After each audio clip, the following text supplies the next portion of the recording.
Selamat malam pemirsa, selamat datang di acara Brosan, Ngobrol Santai.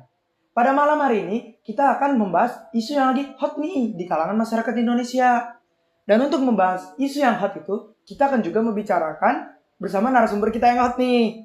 Tapi sebelum itu, marilah kita nonton cuplikan video ini terlebih dahulu.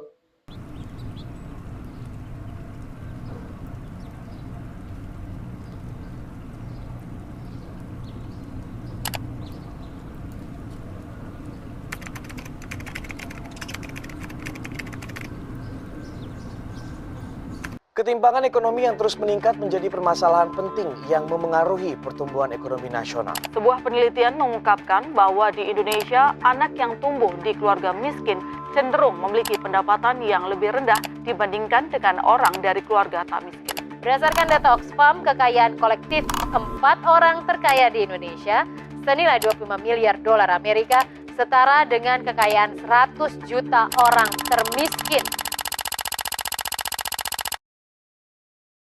Ketimpangan sosial merupakan salah satu permasalahan di Indonesia yang cukup mengkhawatirkan karena erat kaitannya dengan kemiskinan. Dilansir dari katadata.co.id, pada tahun 2016, Indonesia sempat menduduki peringkat keempat negara dengan ketimpangan tertinggi di dunia. Hal ini menjadi evaluasi bagi para pemangku kebijakan supaya lebih memperhatikan pemerataan ekonomi. Nah, kalian sudah menonton cuplikan video tersebut? Menurut saya, mengapa?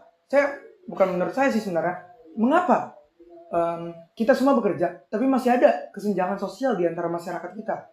Dan untuk menjawab pertanyaan saya tadi, kita akan membahas bersama dengan narasumber kita, yaitu Dean dan Yuda.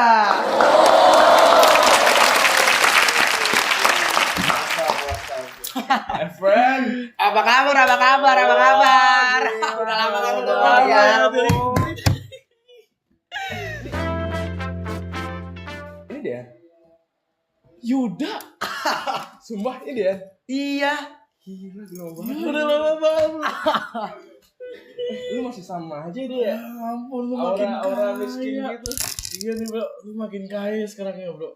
Ya namanya juga berkat Tuhan kan, nggak bisa kita. Perkenalan terlebih dahulu ya, nih kedua narasumber kita nih untuk hari ini kebetulan teman SMA saya ya. Yang dari dulu Betul. kita bisa lihat nih udah sukses dua-duanya ya. Selamat. Kecuali gue Halo nih. semuanya, nama saya Yuda. Saya pemilik usaha di Wingstop. Dan gue dan Lura Tangdiwali. Seorang pekerja informal. Oke deh. Nah, kalian berdua tahu gak sih kalau kita hari ini akan ngomongin apa? Apa tuh? Nah, hari ini kita akan ngomongin kesenjangan sosial nih. Gue sih agak kurang relate sih bro. Kamu gimana sih? Gue juga agak kurang relate. Siap. Untuk membahas kesenjangan sosial ini, gue akan memberikan 4 pertanyaan simpel. Dan lu pada bisa jawab lah menurut pandangan dan pendapat masing-masing. Nah, yang pertama nih, menurut lu pada itu apa sih itu kesenjangan sosial? Boleh dari Yuda? Dari dia dulu mungkin yang sering merasakan yang namanya kesenjangan sosial. Soalnya gue kurang relate juga. Gue perlu pandangan nih. Jadi kalau dari gue ya, kesenjangan sosial itu perbedaan kesejahteraan antara beberapa masyarakat dan masyarakat yang lain. Jadi yang lain udah merasa sejahtera lah hidupnya. Nah, yang lain tuh masih mati-matian untuk mencari duit buat sekedar makan gitu. Tapi kalau menurut gue ya, kalau misalkan kesenjangan sosial itu berarti memang udah takdir dari sananya. Misalnya gue bukan sombong atau apa nih. Misalkan gue dari kecil emang udah mendapatkan apa yang gue butuhin fasilitasnya. Jadi kalau misalnya gue, kalau lu mau kerja lebih keras, lu bisa mendapatkan apa yang lu mau. Tapi tidak dengan memanfaatkan kesenjangan sosial sebagai alasan lu itu berbeda lah dengan kaum atas. Kalau kerja pasti lu bisa. Oke, jadi ini menurut pandangan lu berdua ya? Oke deh, yang lanjut pertanyaannya ya. Menurut lu pada, kenapa sih kesenjangan sosial itu bisa terjadi? Ini dulu. Boleh? Oke, dulu. Mungkin kalau dari gue ya, secara pandangan gue nih, mungkin kesenjangan sosial itu bisa terjadi karena pemerataan fasilitas. Nah, kita bisa lihat seperti yang di Jawa nih, Pulau Jawa. Mereka pembangunannya lebih baik lah daripada di Papua, Sulawesi, Kalimantan dan lain-lain. meski para presiden kita udah mulai berusaha untuk meratakan pembangunan, ya kita tidak bisa menghindari gitu efek dari pemerataan pembangunan ini. Ya mungkin itu gue juga setuju sama dia tentang pemerataan pembangunan. Tapi kalau misalkan tentang fasilitas, untuk sekarang kan mungkin fasilitasnya sudah mulai tercukupi. Kayak misalkan Transjakarta, lalu ada BPJS. Nah semuanya kan juga bisa memanfaatkan ya. Tapi tergantung dari kalian, dari yang misalkan saya, maaf nih kaum bawah, bisa mencukupi untuk membayar BPJS atau tidak. Mungkin yang menjadikan kesenjangan sosialnya di situ. Ya, yang menurut saya sih yang membuat kurang merata itu ya dari yang kesenjangan sosialnya itu. Dari bagian yang mampu atau tidak untuk membayar BPJS atau misalkan fasilitas umum yang lain. Jadi itu ya menurut lu ada faktor-faktornya yang bisa menyebabkan kesenjangan sosial. Oke deh. Tapi kalau dari faktor eksternal sendiri, dari misal dari negaranya, apakah dari negara pembangunan itu masih kurang, apa pembukaan lapangan kerja itu masih kurang? Mungkin dimulai dari Yuda kali ya. Iya kan soalnya kan di sini kan gue yang membuka lapangan pekerjaan. Misalnya gue memberikan pekerjaan kepada orang-orang yang misalkan lagi pengangguran, lalu saya memberikan pekerjaan untuk mereka semua. Nah justru sekarang kita butuh orang-orang yang membuka lapangan pekerjaannya, bukan yang untuk mencari lapangan pekerjaan. Justru dengan banyaknya lapangan pekerjaan dibuka akan lebih bisa untuk mengurangi lah yang namanya kesenjangan sosial. Jadi kan lebih mendorong masyarakat untuk mendapatkan penghasilan sendiri, tidak untuk mereka untuk minta-minta lah, terus untuk demo untuk menuruni harga.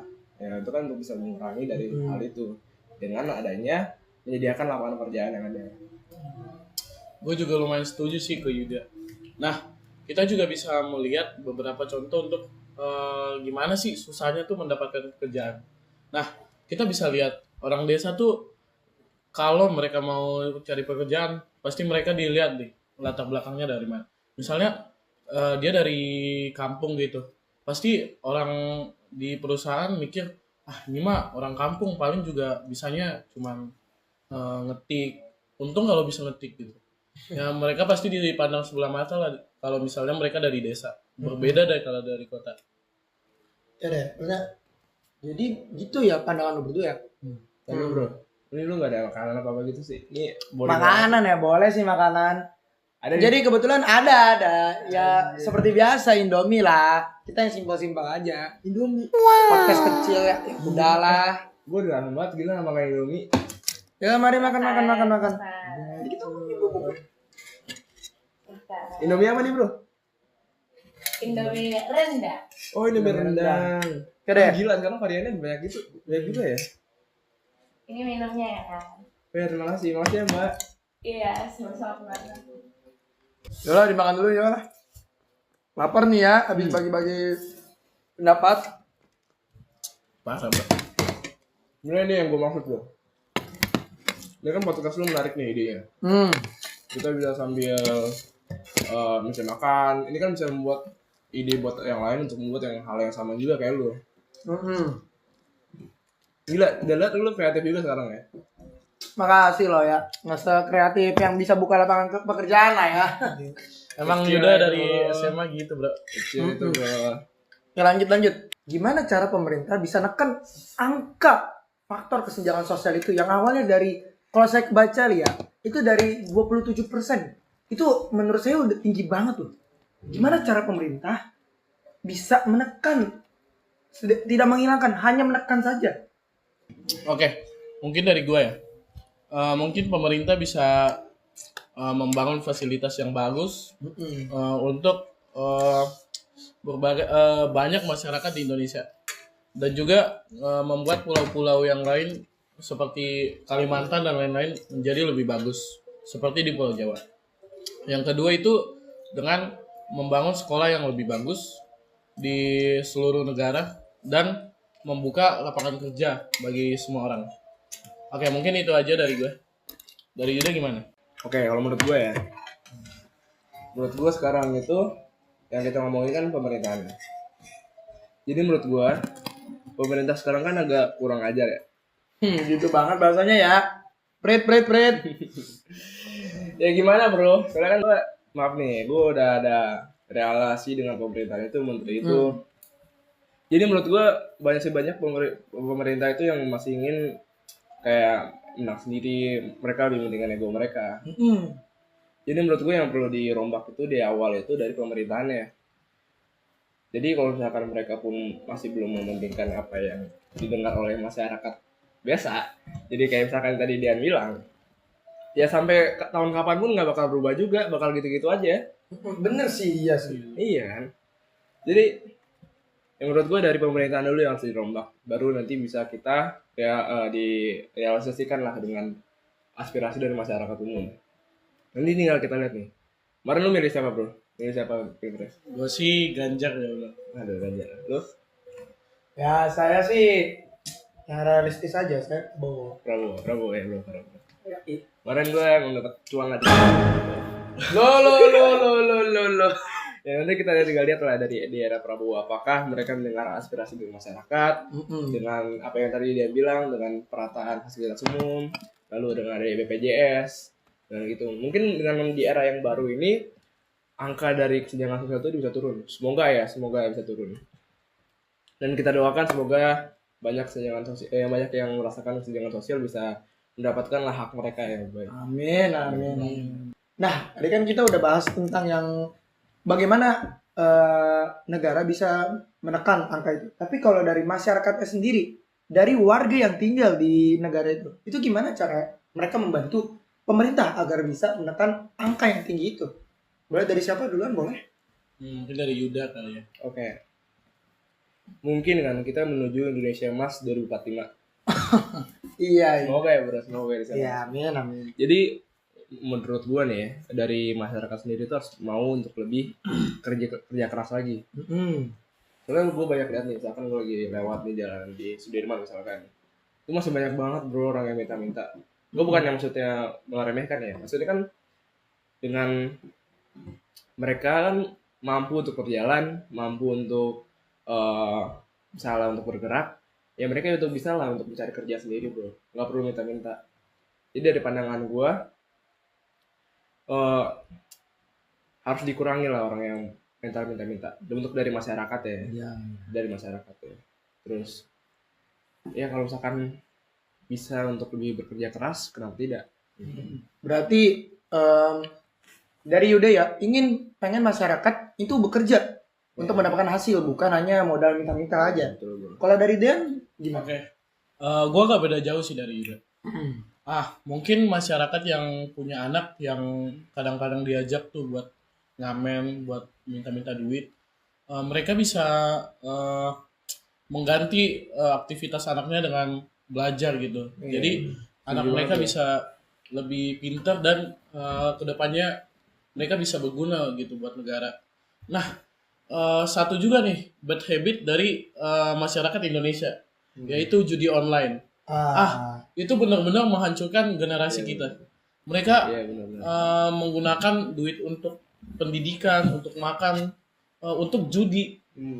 Jadi mungkin langkah Kominfo benar lah untuk ngeblok slot ini. Ini juga kita juga harus beri peringatan kepada konten kreator dan influencer di luar sana yang mempromosikan judi online. Iya, benar banget.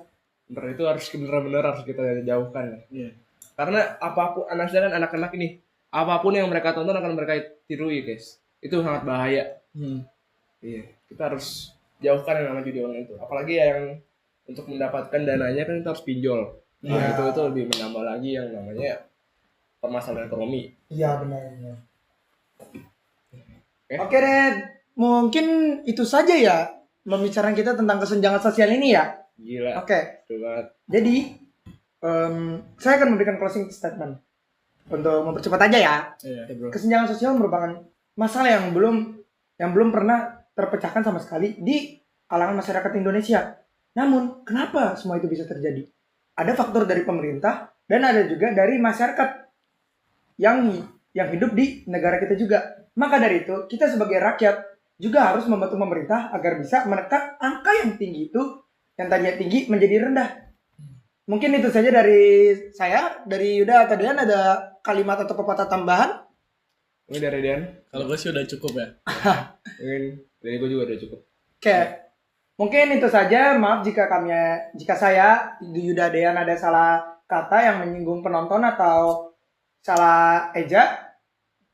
Untuk itu kami pamit undur diri. Siap. Selamat malam. Thank you banget ya bro. Ya. Thank you bro. Selamat malam pemirsa. Bye dulu dong. Bye. Ya. Ini tayang nanti di YouTube loh. Tayang di YouTube loh. Ya tayang. Iya. Gila kita masuk ke bro. YouTube ya. Dadah.